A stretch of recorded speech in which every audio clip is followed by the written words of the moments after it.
Recently, we got a comment on TikTok that I thought was really good and worth addressing in a short video. It was specifically about Psalm 137, and in particular, the last verse. That verse reads, "Happy is he who takes and dashes your little ones against the rocks." Now, I am guessing that was not read in your church this past Sunday. It's probably not in your lectionary reading. It's probably nobody's life verse, but it is in the Bible. So what do we do with that? Because that sure doesn't sound like the parts of the Bible that we like to talk about. That doesn't sound like the love of God and the message of Jesus that we like to focus on. So what do you do when you have a verse like this? How do you square that with the rest of Scripture? Well, I think it's important to realize that the Bible does not have one consistent voice across the whole of it. It is made up of 66 different scrolls written by different people in different times with different perspectives and different priorities.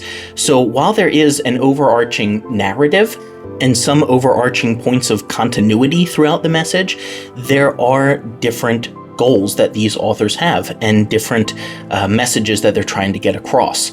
And that's not some weird liberal view that tears down the authority of the Bible. You can still very much view the Bible as God's inspired word and believe this. That is just the way that the scriptures came to us. Different people writing in different times for different reasons from different backgrounds. And God allowed their personalities to shine through in the writing of these books.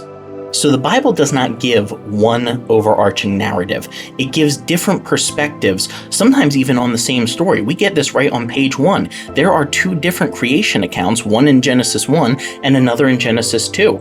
That is not a contradiction. That's just the Bible giving us 2 different perspectives on the same story. We're introduced to King David twice in 1 Samuel. The wisdom books, Proverbs, Psalms, Ecclesiastes, Job, they all are trying to get across similar messages, but from very different perspectives. If you read Proverbs and then you read Ecclesiastes, you would be amazed that they are in the same collection of books. They come from very, very different points of view and are trying to get across very different messages.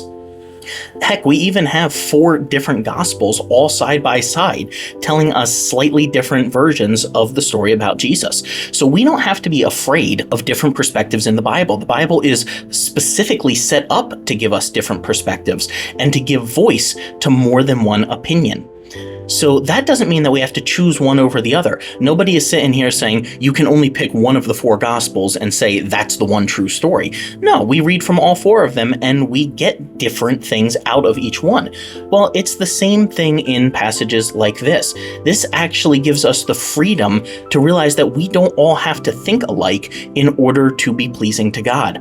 Not every portion of Scripture is if you're happy and you know it, clap your hands. Some come from very low points in people's lives. And this psalm is one of those. This psalm was written about the Babylonian exile and possibly even during or shortly after it. So this is the perspective of somebody who had literally everything taken away from them. Their life, their possessions, possibly even their family was completely uprooted and destroyed and taken to a completely different land. So I am glad that this isn't cleaned up. Now, don't get me wrong, I'm still very uncomfortable with it. This is not my favorite verse in the Bible by any means, but I'm glad that it is still in the Scripture because it gives room for me to express my raw emotions, even when that doesn't necessarily line up with the rest of the message of the Bible. There is room for people to grow and express honest emotions about where they are. And I think it's also important to realize that this does not necessarily stand for God's perspective. You'll notice that God is silent in this psalm. There is no word from God in this psalm. This is completely the psalmist expressing his raw, unfiltered anguish and anger to God over what has happened to him and to his family. So this is not God saying, hey, take the children of your enemies and kill all of them. This is the voice of a hurting person, and we have to give room for his desire for justice. We live in 21st century America where that kind of thing is just so foreign to us because we haven't had to live through that sort of thing. But if somebody took everything that belonged to you, killed your family, and uprooted you, there's a good chance that you would be saying something similar. You would be wanting revenge. You would probably go full-on Liam Neeson Taken style. That's just human nature. And it doesn't necessarily mean that is God's desire for it, but I think by including it in the Psalms like this, within the sacred scriptures, the Bible is giving us room to not all have one uniform message. It's okay to have a different perspective than other people, to have a different personality than other people. And it's okay to be in a growth process. God does not tell you to clean up your act, stop crying, and then you can come to me. No, he welcomes in our expressions of raw emotion, even when our feelings might not reflect his end goal for all people.